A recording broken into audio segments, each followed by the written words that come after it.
Aux États-Unis, un homme a mis le feu à des passants en criant Free Palestine, faisant 6 blessés. Le FBI parle d'attentats ciblés. Le chef de la police d'actes haineux contre la communauté juive. Des explosions provoquent l'effondrement de 2 ponts en Russie. Le bilan fait état d'au moins 7 morts et de dizaines de blessés. Un suspect a été arrêté et placé en garde à vue après ce que le FBI appelle un acte de violence ciblé à Boulder, au Colorado, ce dimanche. Le dernier bilan fait état de 6 personnes blessées, dont une dans un état critique. Des témoins ont déclaré au FBI que le suspect avait utilisé un lance-flamme de fortune et projeté des cocktails Molotov qui ont brûlé un petit groupe de personnes qui participaient à une marche de soutien aux otages israéliens toujours retenus à Gaza. Selon les enquêteurs, le suspect, âgé de 45 ans, a plusieurs fois crié « Palestine libre » et « fin aux sionistes » au cours de l'attaque. Le chef de la police de Boulder a parlé de son côté d'un acte haineux et ciblé contre la communauté juive. Cette attaque est la seconde en une dizaine de jours aux États-Unis. Le 22 mai dernier, un homme avait été arrêté pour le meurtre de 2 employés de l'ambassade d'Israël devant le musée juif à Washington. Au moins 7 personnes sont mortes et des dizaines d'autres ont été blessées après que des explosions ont provoqué l'effondrement de 2 ponts en Russie.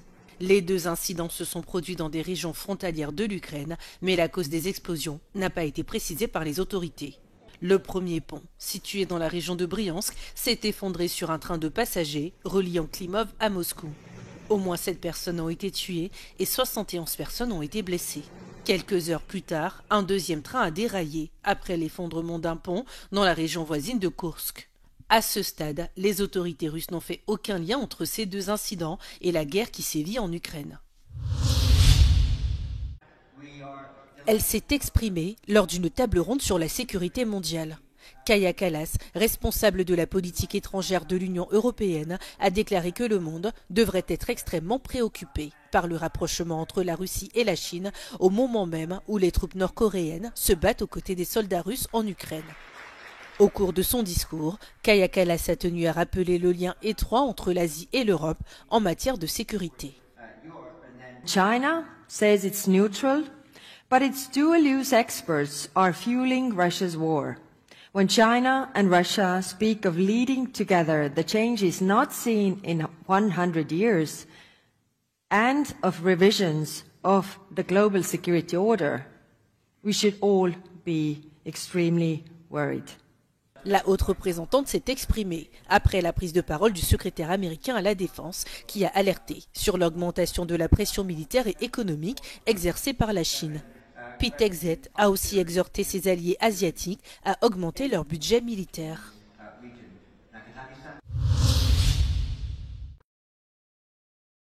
Selon un rapport de l'Agence internationale de l'énergie atomique, l'Iran a de nouveau accru son stock d'uranium enrichi, le portant à des niveaux proches de ceux nécessaires à la fabrication d'armes nucléaires. Le chef de l'organe onusien Raphaël Grossi a confirmé que Téhéran disposerait de suffisamment d'uranium enrichi pour fabriquer plusieurs bombes atomiques s'il le souhaitait. L'AIEA lance un avertissement sévère, affirmant que l'Iran est désormais le seul État non doté d'armes nucléaires à produire de telles matières, ce qui, selon l'agence, est très préoccupant. Téhéran a rejeté les conclusions du rapport, le qualifiant de politiquement motivé, et maintenant que son programme nucléaire est uniquement destiné à des fins pacifiques. Ce rapport intervient à un moment délicat alors que l'administration américaine cherche à conclure un accord avec Téhéran pour limiter son programme nucléaire. Les 2 parties ont tenu plusieurs cycles de négociations sans parvenir à un compromis jusqu'à présent. Au moins 31 personnes tuées et 175 autres blessées à Rafah, dans le sud de Gaza. Selon des responsables humanitaires et des représentants de la Croix-Rouge, les victimes ont été attaquées alors qu'elles se rendaient dans un centre de distribution d'aide alimentaire. Selon des témoins, les drones des forces israéliennes ont tiré sur la foule à environ 1 kilomètre d'un centre de distribution d'aide géré par la Fondation humanitaire de Gaza, une organisation controversée soutenue par Israël. La Fondation a de son côté démenti les informations faisant état de morts, de blessés et de scènes de chaos. Elle affirme au contraire que l'aide a été distribuée sans incident majeur. Créée en février 2025, la Fondation humanitaire de Gaza, soutenue par Israël et les États-Unis, a pour objectif de distribuer de l'aide alimentaire 2 fois par mois dans les zones militarisées. Pourtant, les agences de l'ONU et les principaux groupes humanitaires ont refusé de travailler avec cette nouvelle organisation, estimant qu'elle viole les principes des droits humains. Après le triomphe du PSG en finale de la Ligue des Champions à Munich, les joueurs du club parisien ont été accueillis en héros à leur retour en France et se sont prêtés au traditionnel défilé en bus sur les Champs-Élysées. C'est la première fois que le PSG remporte le titre des champions d'Europe. Le club a été métamorphosé par des milliards qataris et la stratégie gagnante de son entraîneur, l'Espagnol Luis Enrique. Cette victoire historique a été célébrée dans la joie dans les rues de la capitale et partout en France. Les célébrations ont toutefois été émaillées d'importants débordements. 2 personnes ont perdu la vie, de nombreux autres ont été blessés et les forces de l'ordre ont procédé à près de 550 interpellations. Reçus à l'Elysée dans la soirée, les joueurs ont été félicités pour leur exploit par Emmanuel Macron, qui a également salué l'engagement de l'État qatari en tant qu'actionnaire exigeant du club. Le président a dans le même temps condamné les violences, promettant une réponse de l'État à la hauteur. Les ministres de la Défense de l'OTAN se réunissent cette semaine à Bruxelles. À l'ordre du jour, une question cruciale, la puissance militaire de l'Alliance et son degré de préparation face à un éventuel conflit majeur.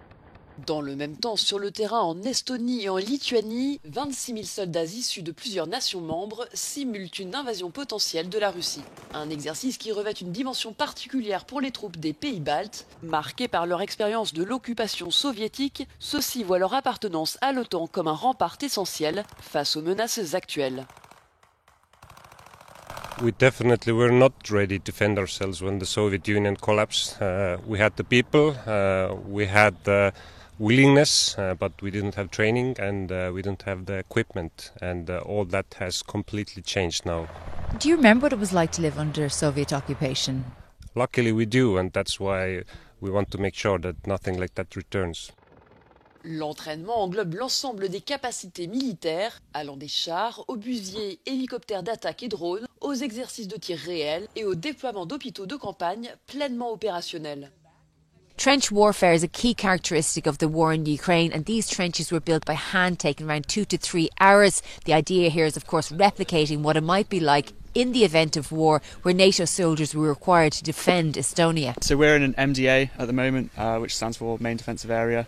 So basically we're tasked with defending the ground you can see behind us, basically stopping any movement north of that ground and repelling any attacks. We've got a few trenches out at the front as well, which is where we'll live and fight out of. So if enemy attacks come towards us, then that's where our main defensive area will be. But this is an exercise with Lithuanian and German soldiers using German tanks, both the Leopard and the Puma. We know that Germany sent the Leopard tanks to support Ukraine. It's also got Lithuanian infantry fighting vehicles. Is the readiness there in the event of an armed conflict or an invasion on NATO territory in the next year or so? The capability to rapidly move into these locations are always here. The 173rd is postured in Italy and ready to go at a moment's notice. The 82nd in the rear is also always on guard and on watch, prepared to deploy, engage, and destroy in less than 24 hours. Si l'évolution de la technologie des drones domine la guerre en Ukraine, les techniques traditionnelles, chars, parachutistes, artillerie, restent essentielles. 150 paratroopers from 5 NATO countries, Germany, the United States, France, Italy and the Netherlands will come here and in theory be here to reinforce Lithuanian soldiers in the event of an invasion. Alors que la guerre menée par la Russie se poursuit en Ukraine et que les menaces hybrides suscitent une inquiétude croissante, l'OTAN réajuste continuellement sa stratégie pour pouvoir répondre rapidement à toute crise émergente.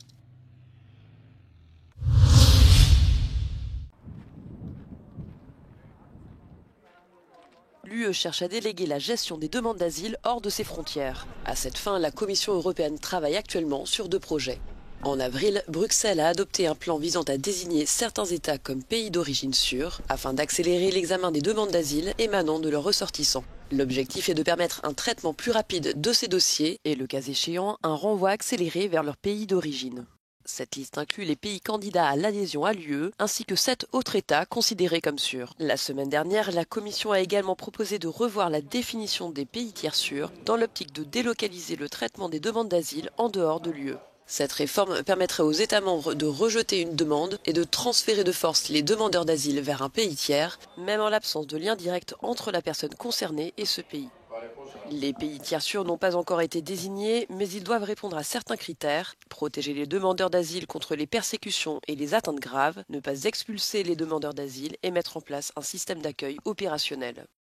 Well, the aim of both proposals is indeed to improve both the processing of asylum claims when they can be seen as manifestly unfounded for various reasons, and at the same time make sure that those who do not have a right to stay within the European Union but are already in the European Union are effectively returned. And so both share the aim of making the procedures, both asylum and return, more efficient, more effective, but of course also more implementable for the member states so that we can kind of bring back order and humanity to the common European asylum and migration policies. La Commission assure que ces mesures permettraient de réduire la pression sur les systèmes d'asile tout en respectant les droits fondamentaux. Les détracteurs de ces propositions pointent toutefois des failles éthiques et juridiques. From a human rights perspective, the risks are already very clear. It's going to make it harder for people to access fair and full asylum procedures, even if they have very real protection needs. It increases the risk of refoulement, or people being sent back to danger, and their ability is restricted to challenge that decision from Europe, so they may be sent back to danger before their appeal has been heard. And lastly, it increases the risk of arbitrary automatic detention in third countries.